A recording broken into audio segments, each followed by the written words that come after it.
है। Hello everyone, Radhe Radhe, जय Shri Krishna and welcome back to my channel. कैसे हो आप सभी? आई होप आप सभी बहुत अच्छे होंगे। मैं भी अच्छी हूँ फ्रेंड्स। तो सुबह का टाइम है, 9 बज रहे हैं। दिन है सोमवार, तारीख है 27 जनवरी। तो अभी बच्चे चले गए थे स्कूल और अंदर के जो भी काम थे, खाना वगैरह बनाना, वो सब कुछ मैं कर चुकी थी। दोनों बच्चों को स्कूल मैंने भेज दिया था। तो आज नहाना धोना मैंने नहीं किया है, थोड़ा सा लेट करूँगी क्योंकि आज के काम कुछ ऐसे थे, सुबह सुबह नहीं हो सकते थे। इस वजह से मैं थोड़ी सी लेट हो गई हूँ नहाने के लिए। तो काम कुछ ऐसे थे, गेहूँ वगैरह भी मुझे साफ़ करने थे क्योंकि आटा भी ख़त्म होने वाला था। तो गेहूँ को मैं पहले से ही साफ़ कर देती हूँ क्योंकि 1 से 2 दिन तो चक्की पे भी लग जाता है। और फिर मुझे सारे घर में जो मेरे मैट थे ना, सारे गंदे हो रखे थे, तो उनको भी मुझे धोना था। और कल मैंने मेहंदी लगाई थी बालों में, इस वजह से रात को अच्छे से ऑयल भी कर लिया था बालों में, तो अभी ऑयल डला हुआ है। और आज मुझे अपना हेयर वॉश भी करना है और पूजा वगैरह बहुत सारे काम हैं, उनको सबको करना है। तो फिर मैंने नहाना धोना थोड़ा सा लेट ही कर लिया है और यहाँ पर मैं अभी गेहूँ को साफ़ कर ले रही हूँ। तो गेहूँ मुझे 20 से 25 किलो साफ़ करने हैं। और इनको साफ़ करते समय हुआ क्या कि ऊपर से टंकी पर ना बच्चों ने पानी भर के रख दिया 1 गिलास, और मैं ऊपर से सूप निकाल रही थी तो पूरा पानी गेहूँ पे गिर गया। तो उसकी वजह से थोड़े से काम मेरे लिए बढ़ गए। अभी ये गेहूँ थोड़े से गीले हो गए ऊपर से पानी गिरने की वजह से। तो अभी इनको साफ़ करने के बाद मुझे थोड़ा सा इनको धूप में भी डालना पड़ेगा क्योंकि गीले गेहूँ तो मैं नहीं पिसवा सकती हूँ। तो यहाँ पर बस सारे गेहूँ लगभग मैंने साफ़ कर दिए हैं और ये बाहर मैंने फोल्डिंग डाल करके गेहूँ को डाल दूँगी सूखने के लिए। तो जो भी काम करूँगी दोपहर तक सारे गेहूँ सूख जाएँगे। अभी तो इतनी अच्छे से धूप नहीं आती है, थोड़ी-सी लेट आती है। वो सारे गेहूँ को मैंने साफ़ करके बाहर धूप में डाल दिया है और उसके बाद जो भी काम वगैरह हैं उनको करूँगी मैं। तो ये सूखते रहेंगे और आप देख सकते हो बाहर जो मैंने आलू लगाए हुए थे ना, काफ़ी बड़े-बड़े हो गए हैं और बारिश की वजह से ना सारे गिर गए हैं ज़मीन पर। तो पता नहीं अभी इनमें आलू पड़े हैं ज़मीन में कि नहीं पड़े हैं। मैं देखूँगी किसी दिन खोद करके एक छोटा-सा आलू का पेड़ कि उसमें आलू निकलते हैं कि नहीं। तो इसमें मैंने कोई खाद वगैरह ऐसा-वैसा नहीं लगाया है, सिर्फ़ गोबर की खाद वगैरह ही डाली थी जब मैंने लगाए थे आलू तब। तो गेहूँ को तो डाल ही दिया है और अभी चलती हूँ अंदर। ये वाले जो मैट मैंने पहले ही गर्म पानी में थोड़ा-सा सरफ़ वगैरह डाल करके भिगो दिए थे, तो इनका भी जो ये गंदगी है वो भी फूल जाती है और यहाँ पर मैं अच्छे से साफ़ कर दूँगी ब्रश से। वैसे तो मैं मशीन में इनको साफ़ कर सकती थी, धुलने के लिए डाल सकती थी, लेकिन क्या होता है मैट काफ़ी गंदे होते हैं, मशीन में ना फिर मिट्टी भर जाती है। तो जो डेली वेयर के कपड़े होते हैं उनको मैं धोती हूँ ना, फिर गंदे ही धुलते हैं वो। तो इस वजह से मैट वगैरह जो है मैं उनको हाथों से ही धुलती हूँ, मशीन में नहीं डालती हूँ क्योंकि काफ़ी गंदगी रहती है और आप लोगों को पता है मेरा घर बाहर से कच्चा है, इस वजह से मैट भी बहुत जल्दी-जल्दी से बहुत गंदे हो जाते हैं। तो यहाँ पर मैंने हाथों से ही पहले पानी में गला लिया था और फिर ब्रश से अच्छे से साफ़ कर दिया है। लेकिन मैं मशीन में सुखा लूँगी क्योंकि एक दिन में मैट जो है नहीं सूखेंगे, मैं अगर इनको ऐसे ही सुखाऊँगी तो। धुल मैंने ये हाथों से दिए हैं लेकिन सुखाऊँगी मैं मशीन में, सुखा कर के फिर धूप में डाल दूँगी तो 1 से 2 घंटे में ही सूख जाएँगे। तो सारे मैटों को मैंने अच्छे से ब्रश मार के साफ़ कर दिया है, बस इनका पानी निकालना ही बाकी रह गया है। तो पानी भी एक साइड टंकी में मैंने भरने के लिए रख दिया है और इधर सारे मैट का मैंने पानी निकाल करके मशीन में सुखा दूँगी। और यहाँ पर जो भी मैंने गेहूँ वगैरह साफ़ किए हैं, बाहर का जो एरिया है, यहाँ पर भी धुलाई तो मुझे करनी ही है क्योंकि गंदा तो हो ही रहा है। तो यहीं पे बैठ के मैंने इसी वजह से धो लिए थे और वॉशरूम में इतनी ज़्यादा जगह नहीं है, तो हाथ भी नहीं चलते हैं, बहुत छोटी-सी जगह है। अगर कुछ कपड़े वगैरह धोने के होते हैं ना, तो मैं यहीं पर ही धुलती हूँ बैठ कर के, जो हाथों से धुलने वाले होते हैं। तो सारे मैटों का मैंने पानी निकाल दिया है, 3 से 4 ही बारी पानी निकला है क्योंकि मैट काफ़ी गंदे रहते हैं इस वजह से।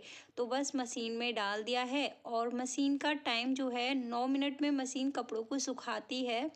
तो बस 9 मिनट में जब तक मैं यहाँ पर साफ़-सफ़ाई कर लूँगी, यहाँ पर धुलना है अभी, तो फटाफट से बस धुल देती हूँ। मैटों को बंद करके मैंने छोड़ दिया है और मशीन को चला दिया है।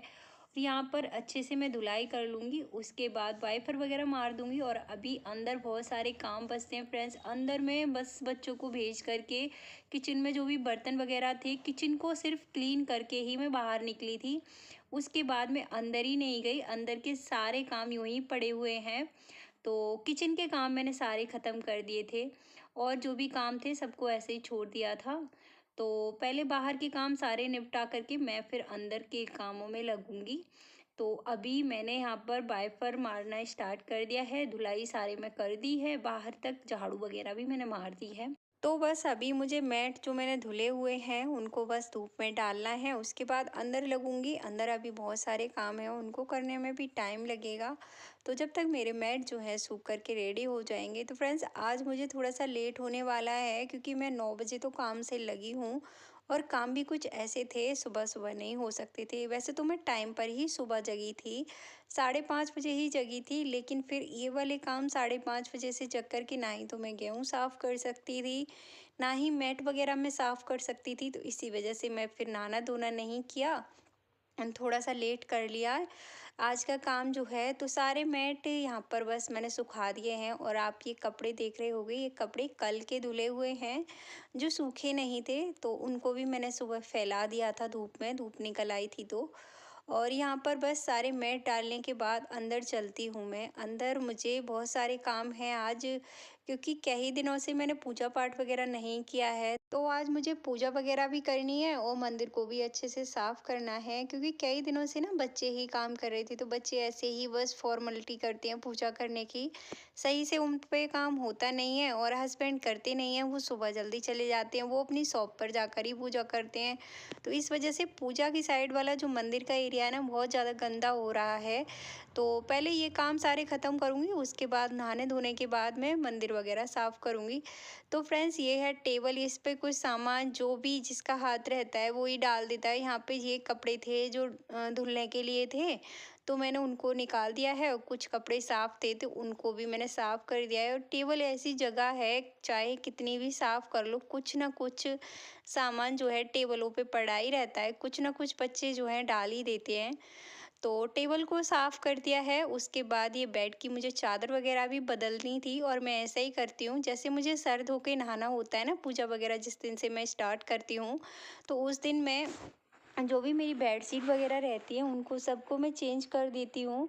क्योंकि फिर मैं कभी कभी ऐसा होता है कि मुझे ध्यान भी नहीं रहता है, तो मैं बाहर वाली बेडशीट पर भी बैठ जाती हूँ और वहाँ पे भगवान जी सोते हैं, बैठते हैं, तो ऐसा हो जाता है। तो मैं कभी कभी ध्यान नहीं होता है तो बैठ भी जाती हूँ। तो इस वजह से जैसे ही मैं सर धो करके नहाती हूँ सर से, उसके बाद मैं पूरे घर की बेडशीट वगैरह अच्छे से बदल करके ही पूजा पाठ स्टार्ट करती हूँ अपना।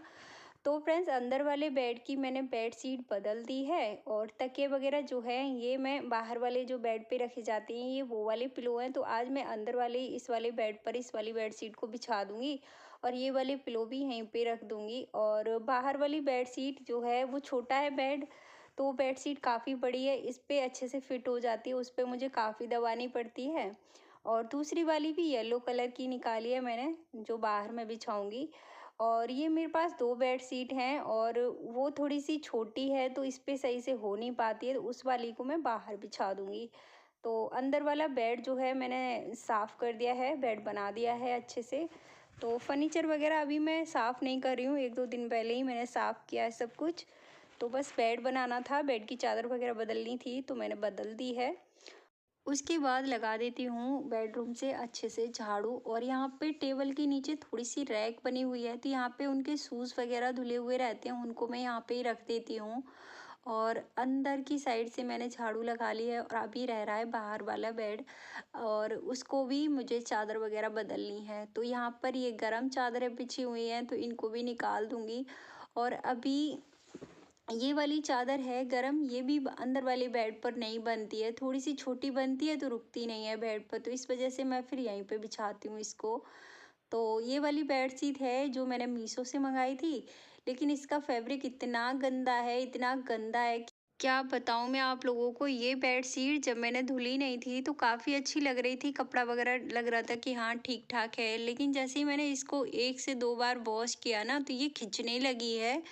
तो मैं इसको अंदर वाले बेड पर फिर नहीं बिछाती हूँ, इसी पर ही बिछा देती हूँ, क्योंकि ये अंदर वाले बेड पर छोटी बनती है। लेकिन ये आई थी डबल बेड के साइज़ की, लेकिन मेरे बेड पर थोड़ी सी छोटी बनती है, तो यहाँ पर ही मैं बिछा देती हूँ। तो इस वाले बेड को भी मैंने साफ़ करके और सेट कर दिया है। और अभी बचती है ये टेबल। तो रात को खुशी ने गोपाल को भोग लगाया था। और रिया हमेशा ना अपने काम कुछ भी मैं उससे कराती हूँ काफ़ी अच्छे से काम करती है।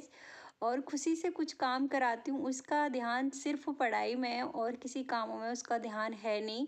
मैंने गोपाल को भोग लगवाया था तो उसने पूरा दूध इस टेबल पे गिरा दिया और दूध जो है अंदर तक सारे में टपक के टेबल पर सूख गया। मैंने सुबह देखा तो मैंने देखा कि पूरा दूध फैला हुआ है। उसने बोला अरे ये मुझसे रात ही फैल गया था। तो मुझे कि मुझे रात को तो बताना चाहिए था, लेकिन वो ऐसे ही करती है। और रिया बहुत अच्छे से काम करती है। मैं कोई छोटा मोटा काम कराती हूँ ना उससे, बहुत अच्छे से काम करती है। इसी वजह से ना खुशी हमेशा मुझसे डांट खाती है। मैं कहती हूँ उससे छोटे मोटे काम में कभी ऐसे कराती हूँ तो उसको सही से क्यों नहीं करती है। तो ऐसे ही होता है, कुछ बच्चे होते हैं, सबका मन एक जैसा नहीं होता, सब एक जैसे नहीं होते हैं। तो फ्रेंड्स यहाँ से भी मैं झाड़ू अभी लगा लेती हूँ। तो झाड़ू मैंने ज़्यादा अंदर की साइड से नहीं लगाई है, बेड की साइड से, मंदिर की साइड से सॉरी, आगे आगे से ही लगा ली है। मैं बाद में साफ़ सफाई करूँगी जब मैं नहा लूँगी, क्योंकि मंदिर की साइड में नहीं जाती हूँ। तो अभी बस सारे में झाड़ू लग चुकी है और बाहर आप लोगों को पता ही है मैं पूरा क्लीन कर ही चुकी हूँ। और फ्रेंड्स वीडियो कैसा लगता है आप लोगों को ये कमेंट करके ज़रूर बताया करो, मुझे बहुत अच्छा लगता है और बहुत मज़ा आता है जब आप लोग कमेंट करते हो। तो यहाँ पर बस झाड़ू लग चुकी है, इसके बाद मैं अभी लगा लूँगी फटाफट से पोछा। और फ्रेंड्स मैं 9 बजे से लगी थी ये सारे काम करते करते और आज मुझे 11 बज गए हैं अब तक ना ही तो मैंने सुबह से कुछ खाया है और ना ही अभी नहाना धोना हुआ है। तो हो जाता है कभी कभी, ये छोटे मोटे कामों को भी ध्यान रखना होता है। देखो सुबह हर काम जल्दी नहीं हो सकता कि 5 बजे से उठकर हर काम तुम कर सकते हो, ऐसा नहीं होता। गेहूँ वगैरह होते हैं उस दिन मुझे लेट हो ही जाता है। और फिर घर में ऐसा हो कि हम ये सारे काम करके जल्दी से नहाना धोना कर ले रहे हैं और कोई काम ये वाले जो हैं गेहूँ वगैरह साफ़ करना ये कोई और कर देगा, तो ऐसा भी नहीं है, मुझे ही करने होते हैं सारे काम, चाहे मैं लेट करूँ चाहे पहले करूँ। और मेरे घर में मेरे सिवा मतलब मेरा सपोर्ट करने के लिए कोई है नहीं, जैसे कि हेल्प करने के लिए। और अभी आपने देखा ही है बच्चे काफ़ी छोटे हैं, उनसे कुछ काम की उम्मीद रखना ही गलत है। तो बस हो ही चुका है सारे काम, बस मैं ख़त्म कर ही चुकी हूँ। पानी वगैरह भी मैं लगा कर के आई हूँ नहाने के लिए। तो जैसे ही मेरा पोछा लग जाएगा फटाफट से नहाने के लिए चली जाऊँगी और फिर आप लोगों से मिलूँगी नहाने के बाद। तो फ्रेंड्स सुबह का जो खाना था तो मैंने सब्ज़ी और पराठे वगैरह बच्चे लेकर के गए थे, तो आटा गुथा हुआ रखा है, सब्ज़ी भी बनी हुई रखी है। तो दोपहर के खाने का टाइम जो है थोड़ी बहुत देर में हो ही जाता, तो इस वजह से खाने का काम मैं पूरा ख़त्म करके ही बाहर के कामों में लगी थी। नहीं तो खाना फिर उनका लेट हो जाता अगर मैं नहाने धोने के बाद बनाती, और फिर बच्चे भी लंच लेकर के जाते हैं तो सब कुछ ध्यान में रखना होता है। तो बस आप लोगों से अभी मैं मिल रही हूँ नहाने के बाद। और सबसे पहले नहा करके मैं यहाँ पर आ गई थी और लगी हुई थी जो भी भगवान जी का ऊपर से नीचे तक तस्वीर वगैरह रहती है, मंदिर है, सबको मुझे अच्छे से साफ़ करना था। काफ़ी धूल जमी रहती है और फिर बच्चे ये सब नहीं कर पाते हैं, मैं ही करती हूँ। तो डर रहता है उनका, अगर कुछ चीज़ अगर साफ़ करवा भी ली ना तो एक आध तस्वीर तोड़ देंगे या फिर कुछ मूर्ति वगैरह गिराते हैं, तो मुझे डर रहता है कोई भगवान जी को तोड़ ना दें। तो इस वजह से मैं बच्चों से नहीं करवाती हूँ। बस यही सोचती हूँ 4-5 दिन तुम्हें जैसे भी काटने हैं बस काट लो। और यहाँ पर मैंने ऊपर वाली जो तस्वीर वगैरह लगी हुई है ना, सबको मैंने साफ़ कर दिया है और अंदर से मंदिर को भी साफ़ कर दिया है। और अभी ये सारे बर्तन थे धुलने के लिए, तो इनको अभी धुल करके लेकर के आती हूँ। उसके बाद सारे जो मेरे भगवान हैं उनको, ज़्यादातर मेरे पास सारे भगवान है ना पीतल के ही हैं, तो उनको स्नान कराना है। उसके बाद मैं दोबारा से मंदिर में स्थापित कर दूँगी उनको। फिर वही सुबह की पूजा पाठ वगैरह रहती है, तो वो सब कुछ कर लूँगी। और उससे पहले मंदिर की साइड से मैंने अच्छे से गीले कपड़े से पोछा लगा लिया है। और ये मंदिर वाला मैट भी सूख गया था तो मैंने मैट को भी ला करके बिछा लिया है, क्योंकि खाली ज़मीन पर बैठ कर के पूजा नहीं करते हैं, कुछ ना कुछ नीचे होना चाहिए बैठने के लिए। तो बस पूजा की तैयारियां हो चुकी हैं, फटाफट से पूजा कर देती हूँ। गोपाल को जो भी मेरे पास भगवान हैं पीतल वगैरह के सबको नहवा करके बिठा देती हूँ। और यहाँ पर बस सुबह की पूजा हो चुकी है। उसके बाद मुझे 1 लोटा भर के देना है तुलसी को अर्घ और एक देना है मुझे सूर्य भगवान को। उसके बाद फ्रेंड्स यहाँ पर मैं आप लोगों से मिल रही थी। ये सारे कपड़े थे जो मैं बेडशीट थी जो मैं धुलने के लिए डाल करके गई थी, तो ये भी धुल चुकी हैं। इनको भी मैं डाल देती हूँ धूप में, नहीं तो धूप फिर चली जाती है। शाम के टाइम जैसे 3-4 बजते हैं ना तो धूप जाने लग जाती है। तो सारी बेडशीट जो थी, 3 बेडशीट थी, मैंने एक पहले की थी और 2 आज उतारी थी, तो दोनों को मतलब तीनों को सुखा दिया है। और मैट वगैरह जो हैं अभी थोड़े से गीले रह गए हैं, एक तो हल्का था वो सूख गए हैं, तो सूख जाएंगे शाम तक। और इसके बाद अभी मुझे सेकना था खाना। तो अभी मैं फटाफट से अपने लिए खाना सेक लेती हूँ। और फ्रेंड्स यहाँ पर ये सारे बर्तनों को मैं पहले ही धुल करके गई थी सुबह ही, तो इन सारे बर्तनों को पहले लगा दूंगी और उसके बाद मुझे सेकनी है रोटियाँ। तो वीडियो कैसा लगा ये कमेंट करके ज़रूर बताना। अगर अच्छा लगा हो तो प्लीज़ वीडियो को लाइक शेयर सब्सक्राइब ज़रूर से कर देना। और फ्रेंड्स यहाँ पर मैं रोटियां बनाते बनाते अपने भाई से बात कर रही थी व्हाट्सएप पर, क्योंकि मैं बिजी थी, उसके काफ़ी कॉल आए हुए थे तो मुझे पता भी नहीं चला। तो वो मुझे गुड न्यूज़ देने के लिए फ़ोन कर रहा था कि दीदी आप मासी बन गई हो, मेरी बहन के ना बेटी हुई है। तो उसी के लिए वो बार बार फ़ोन कर रहा था, मुझे पता भी नहीं चला। तो फ्रेंड्स इसी बारे में मेरी यहाँ पर बात हो रही थी। तो bye bye, take care, thanks for watching. मिलूँगी एक और नई वीडियो में।